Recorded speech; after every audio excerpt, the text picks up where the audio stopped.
Alhamdulillah wassalatu wassalamu ala Rasulillah wa ala alihi wa sahbihi wa mawalah. Pemirsa yang berbahagia, mungkin dulu waktu SMA kita pernah mendapatkan pelajaran tentang kelistrikan. Bagaimana sebuah lampu itu bisa menyala. Kita membuat denah atau gambar dari mulai catu daya, mulai sumber daya sampai ke lampu. Misalnya di sini kita akan gambarkan ada sebuah sumber daya.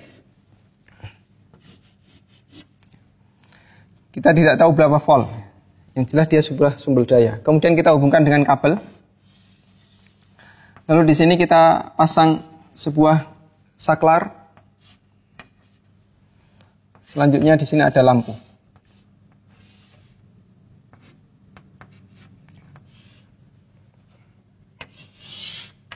Baik. Kita bisa mengatakan, lampu ini akan menyala ketika yang pertama sumber dayanya ini di sana ada arus listrik. Yang kedua, saklarnya tertutup.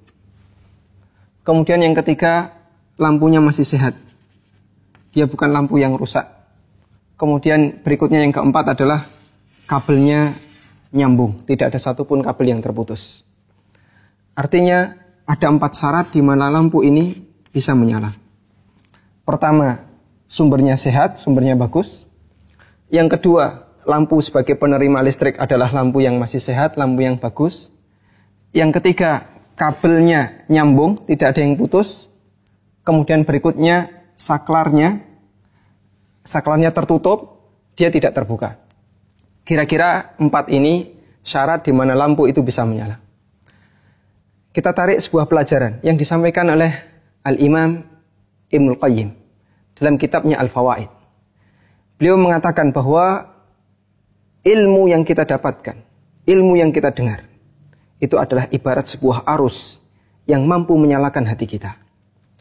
Namun bagaimana agar ilmu itu bisa bermanfaat dan bisa menyala dalam hati kita? Kata Ibnu Qayyim, ada 4 syarat. Ada 4 syarat di mana ilmu itu bisa bermanfaat bagi hati kita. 4 syarat itu telah disebutkan oleh Allah Subhanahu wa taala di surat Qaf ayat ke-37.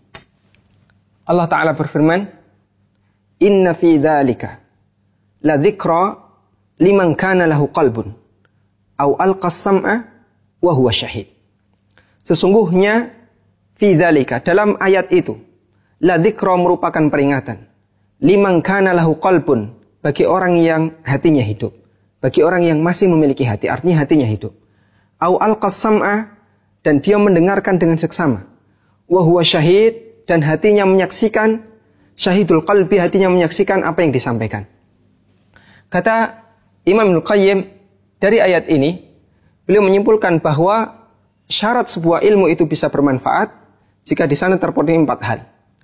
Yang pertama adalah, kata beliau, digambarkan oleh ayat, Inna fi dzalika la dzikra. Sesungguhnya dalam ayat-ayat itu adalah peringatan. Maka syarat yang pertama, ilmu itu bermanfaat adalah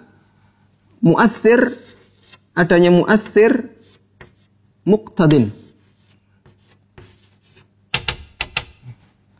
Adanya pemberi pengaruh, sumber ilmu yang kuat, sumber ilmu yang mampu mempengaruhi, audien, sumber ilmu yang sehat. Karena itulah di antara syarat mutlak ketika orang belajar adalah dia harus memastikan bahwa orang yang dia jadikan sebagai sumber ilmu adalah orang yang layak dia ambil ilmunya. Karena tidak semua orang layak untuk kemudian diambil ilmunya.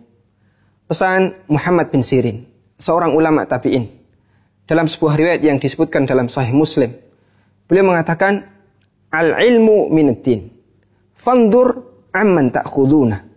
Ilmu itu bagian dari agama. Karena itu perhatikanlah dari mana ilmu itu kalian ambil. Tidak semua orang layak untuk dijadikan sebagai guru. Tidak semua orang layak untuk dijadikan sebagai sumber ilmu. Hanya orang tertentu saja yang dia komitmen terhadap Al-Quran dan Sunnah sesuai dengan pemahaman para sahabat. Mereka lah yang layak untuk dijadikan sebagai sumber ilmu. Karena itu di masa silam, para ulama memahami bahwa ketika mereka mengambil sumber ilmu, mereka mengambil guru, mereka meyakini ini akan dipertanggungjawabkan di sisi Allah Subhanahu wa taala. Sampai Al-Imam Syafi'i rahimahullah dalam sebuah pujiannya yang beliau sampaikan kepada gurunya Imam Malik. Karena Imam Malik adalah gurunya Imam Syafi'i, beliau pernah mengatakan, "Raditu bimalikin ayyakuna hujjatan baini wa bainallahi azza wa jalla." Saya ridha untuk menjadikan Imam Malik sebagai hujjah antara diriku dengan Allah Subhanahu wa taala. Artinya apa?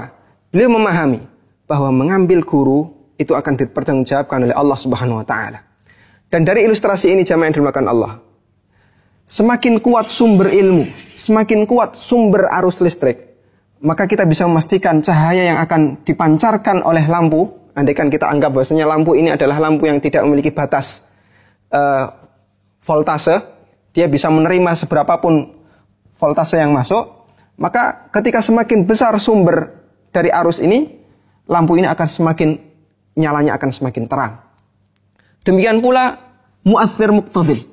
Ketika seorang guru itu semakin bertakwa kepada Allah, semakin berilmu, maka akan memberikan pengaruh semakin besar bagi muridnya. Maka para sahabat Nabi SAW, mereka menjadi para pahlawan Islam, orang-orang hebat dalam agama, karena gurunya adalah manusia paling istimewa, Nabi Muhammad SAW. Sehingga ketika ada pertanyaan, mungkinkah ada di antara kita yang memiliki iman sebagaimana sahabat? Jawabannya tidak mungkin.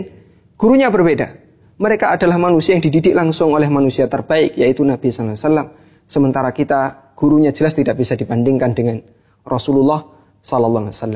Sampai Allah Subhanahu Wa Taala menjamin bahwa para sahabat selama di tengah-tengah mereka ada Nabi SAW, mereka tidak akan murtad. Allah Ta'ala berfirman, wa kaifa takfuruna wa antum tutla alaikum ayatullah wa fikum rasuluh. Bagaimana mungkin kalian akan bisa jadi kafir sementara kalian masih dibacakan ayat Allah di tengah kalian, wa fikum rasuluh, dan di tengah kalian ada Rasulullah sallallahu alaihi wasallam.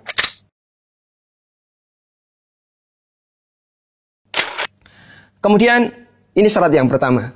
Sumber ilmu harus sumber ilmu yang sehat, sumber ilmu yang kuat.